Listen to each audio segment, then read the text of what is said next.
வணக்கம் குருலே. இன்னைக்கு சர்வதேச அரசியல்ல பல பேருடைய கவனத்தை ஈர்த்திருக்கக்கூடிய ஒரு இளம் தலைவர் இப்ராஹிம் ட்ரவரே. பர்கினோ பாசோ நாட்டை சேர்ந்த ஒரு இளம் தலைவர். ரீசெண்டா ரஷ்ய அதிபர் விளாடிமிர் புட்டினையும் அவர் சந்திச்சிருந்தாரு. இன்னைக்கு தேதியில உலகமே இவரை பத்தி தான் பேசுது. இவரை இப்போ ஆப்பிரிக்காவுடைய ஷே குவேரா அப்படின்னும் அழைக்க ஆரம்பிச்சிட்டாங்க. சரி, இப்ராஹிம் ட்ரவரே யார், ஏன் இவரை பத்தி இன்னைக்கு எல்லாரும் பேசுறாங்க, இதை நம்ம இந்த வீடியோல டிஸ்கஸ் பண்ணுவோம். இப்ராஹிம் ட்ரவரே ஆப்பிரிக்கா கண்டத்தில் இருக்கக்கூடிய சஹல் பகுதியில் இருக்கக்கூடிய நாடான பர்கினோ பாசோனுடைய பிரசிடென்டா இன்னைக்கு இருக்காரு. இவருக்கு வயசு வெறும் 37 தான். பிரசிடென்ட்ஸை ஹெட் ஆஃப் ஸ்டேட்னு நம்ம சொல்றோம். பிரைம் மினிஸ்டர்ஸை ஹெட் ஆஃப் கவர்மெண்ட் சொல்லுவாங்க. ஹெட் ஆஃப் ஸ்டேட், அதாவது பிரசிடென்ட் வரும்போது இந்த உலகத்துல இன்னைக்கு செகண்ட் யங்கஸ்ட் பிரசிடென்ட் யாருன்னு பாத்தீங்கன்னா இப்ராஹிம் ட்ரவரே தான். 2022 இந்த வருஷத்துல ராணுவ புரட்சி மூலமா ஆட்சியை அவர் கையில் எடுத்தாரு. ஏற்கனவே அங்கே ராணுவ ஆட்சி தான் இருந்தது, அதை நீக்கிட்டு இன்னைக்கு இவர் ராணுவ ஆட்சியை அங்கே நடத்திட்டு வராரு. ஆனாலும் லீகலா பாத்தீங்கன்னா அவர் தான் இந்த நாட்டுடைய பிரசிடென்டா இருக்காரு. சரி, ஏன் இவரை ஆப்பிரிக்காவுடைய ஷே குவேரா அப்படின்னு சொல்றாங்க, இதை நம்ம பார்ப்போம். ஷே குவேரா அப்படின்ற பட்டத்தை தாண்டி இவரை ஒரு பேன் ஆப்பிரிக்கன் லீடராகவும் பார்க்குறாங்க. இது ஏன் அப்படின்றதையும் நான் சொல்றேன்.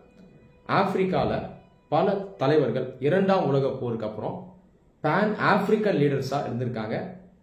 அது இல்லாம ஆப்பிரிக்கன் நேஷனலிஸ்டா இருந்திருக்காங்க. அது இல்லாம ஒரு சில பேர் சோசியலிஸ்ட் லீடர்ஸாகவும் இருந்திருக்காங்க. இந்த கான்செப்ட்ஸை நான் உங்களுக்கு சொல்லிடுறேன், அப்பதான் உங்களுக்கு பெட்டரா புரியும். ஆப்பிரிக்கன் நேஷனலிஸ்ட் இவங்க யாருன்னா, ஆப்பிரிக்க நாடுகளுக்கு சுய ஆட்சி வேணும்.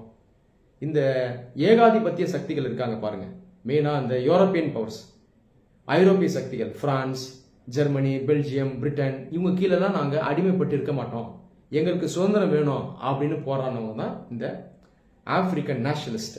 இந்த ஐடியாலஜியை ஆப்பிரிக்கன் நேஷனலிசம் அப்படின்னு சொல்லுவாங்க. இன்னொரு பிலாசபி பார்த்தீங்கன்னா பேன் ஆப்பிரிக்கனிசம், அதாவது ஒட்டுமொத்த ஆப்பிரிக்காவுக்கும் ஒரு ஒற்றுமை இருக்கணும், நாங்க தனித்தனி நாடா இருந்தாலும் நாங்கெல்லாம் சகோதரர்கள், நாங்க ஏற்கனவே இந்த ஐரோப்பிய சக்திகளில் அடிமைப்பட்டிருந்தோம், இனி நாங்க அப்படி இருக்க மாட்டோம், சுதந்திரம் வாங்குறதை தாண்டி எங்களுக்குள்ள ஒற்றுமையா இருக்கணும், பொருளாதார ரீதியா எங்களுக்கு ஒரு செல்ஃப் ரிலையன்ஸ் இருக்கணும், சுய சார்பு இருக்கணும், மற்றவங்களை சார்ந்து நாங்கள் இருக்கக்கூடாது, அரசியல் அப்படின்னு வரும்போதும் எங்களுடைய அரசியல் முடிவுகளை நாங்களே எடுக்கணும். இந்த கான்செப்ட் இருந்து பேன் ஆப்பிரிக்கனிசம். மூன்றாவது சோசியலிசம். சோசியலிசம் அப்படின்றது சமத்துவம். இதுலயும் பாத்தீங்கன்னா நிறைய லீடர்ஸ் இருந்தாங்க. ஆப்பிரிக்கால ஒரு முக்கியமான pan African and African nationalist leader யாருன்னு பாத்தீங்கன்னா காங்கோ நாட்டை சேர்ந்த பேட்ரிஸ் லுமம்பா. இவர் ஒரு சோசியலிஸ்ட்னு சொல்ல முடியாது, ஆனா ஒரு லெப்டிஸ்ட், இடதுசாரி சிந்தனையாளர், ஆனா African nationalist and pan African leader. ஆப்பிரிக்க நாடுகளுக்கு சுதந்திரம் வேணும்னு சொன்னவர். அது இல்லாம ஆப்பிரிக்க கண்டத்துக்குள்ள நாடுகளுக்கு இடையே சகோதரத்துவம் இருக்கணும், ஒற்றுமை இருக்கணும் அப்படின்னு சொன்னவர். அன்பார்ச்சுனேட்டா இவர் சின்ன வயசுல இறந்து போயிட்டார். சொல்ல போனா இவங்களை கொண்டுட்டாங்க, பேட்ரிஸ் லுமம்பாவை. இதுல பாத்தீங்கன்னா இந்த மேற்கத்திய அரசியல் இருக்கு. இவர் இறந்ததுக்கு பாத்தீங்கன்னா அமெரிக்காவுடைய அந்த ஒரு அரசியல் சதியும் இருந்தது. பேட்ரிஸ் லுமம்பா தான் ஆப்பிரிக்காவுடைய முதல் இளம் தலைவராக இருந்தார். இவர் தான் பெரிதளவில் ஆப்பிரிக்காவை இணைக்க போறாரு, ஒரு கண்டமா அதை ஸ்ட்ராங் ஆக்க போறாரு அப்படின்னு எல்லாரும் நினைச்சாங்க. அன்பார்ச்சுனேட்டா அவர் சின்ன வயசுல இறந்து போயிட்டார். இதை தாண்டி சோசியலிஸ்ட் லீடர்ஸும் நிறைய பேர் இருந்தாங்க. உதாரணத்துக்கு கானா நாட்டை சேர்ந்த வாமே குருமா, பர்கினோ பாசோவை சேர்ந்த தாமஸ் சங்காரா, லியோபோல்டு செங்கர், இந்த மாதிரி நிறைய லீடர்ஸ் சொல்லலாம். அந்த அடிப்படையில் இன்னைக்கு ஒரு முக்கியமான பேன் ஆப்பிரிக்கன் லீடராகவும் அது இல்லாம சோசியலிஸ்ட் லீடராகவும் இன்னைக்கு பார்க்கப்படுறவர் இந்த இப்ராஹிம் ட்ரவரே. அதனாலதான் இன்னைக்கு பல பேர் இவரை பத்தி பேசுறாங்க.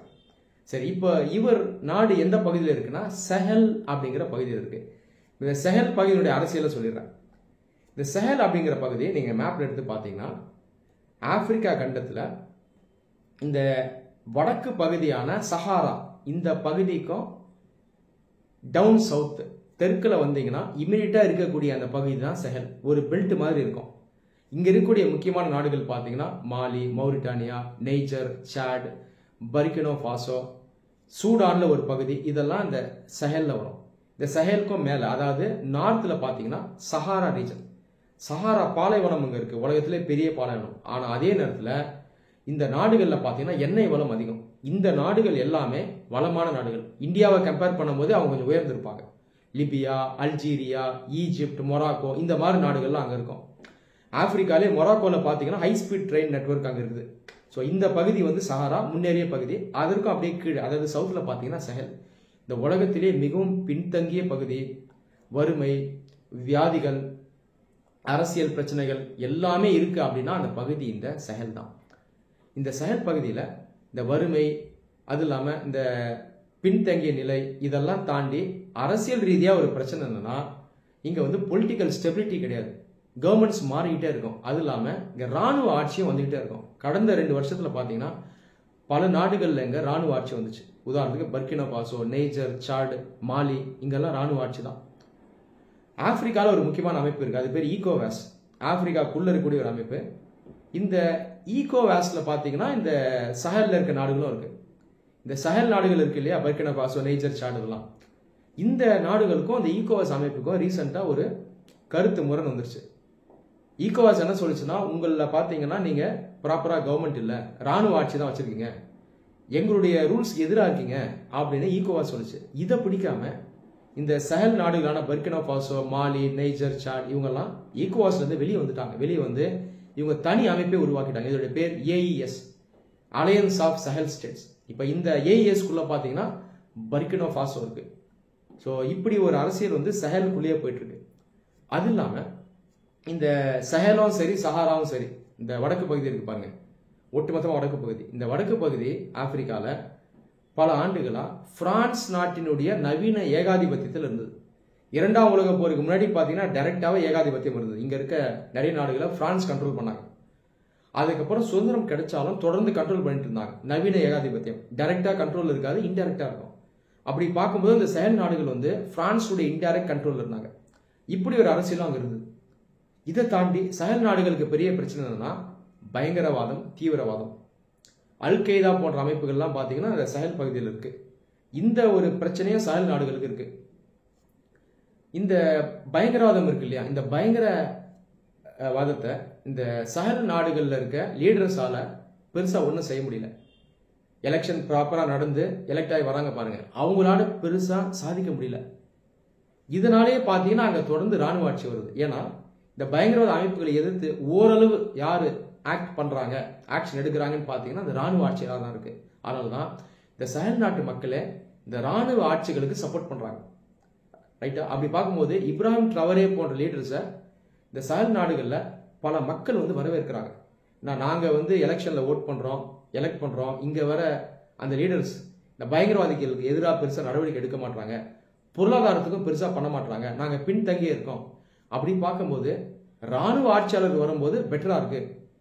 பிரச்சனைகள் எல்லாமே சரியாகணும், ராணுவ ஆட்சியாளர்களால் பெட்டராக செய்ய முடியுது.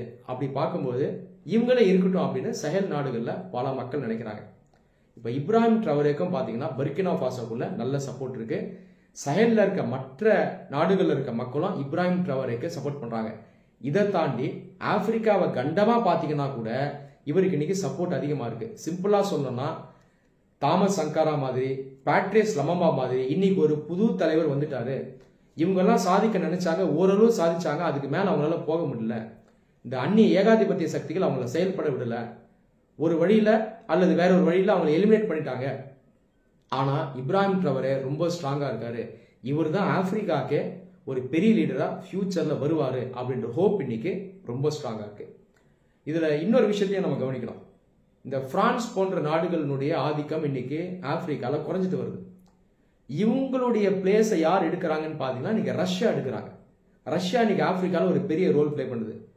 பல நாடுகள்ல இருந்து இந்த பிரெஞ்சு சோல்ஜர்ஸ் வந்து வெளியேற்றப்பட்டுட்டாங்க. இப்போ இந்த வாய்டு, இந்த வெற்றிடத்தை யார் ஃபில் பண்றாங்கன்னா ரஷ்யன்ஸ் ஃபில் பண்றாங்க. அவங்க மிலிட்ரியை கொண்டு வந்து இந்த நாடுகளுக்கு ஹெல்ப் பண்றாங்க.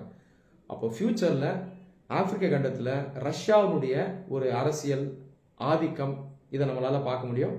அதை தாண்டி ரஷ்யாவை வரவேற்கக்கூடிய நிலையிலையும் அங்கே இருக்க மக்கள் இருக்காங்க. அப்போ ஒரு நட்பு சக்தியாக அவங்க இன்னைக்கு ரஷ்யாவை பார்க்குறாங்க. ஸோ ரஷ்யன் ஃபேக்டரும் ஃபியூச்சரில் ஆப்பிரிக்காவில் ப்ளே பண்ணோம்.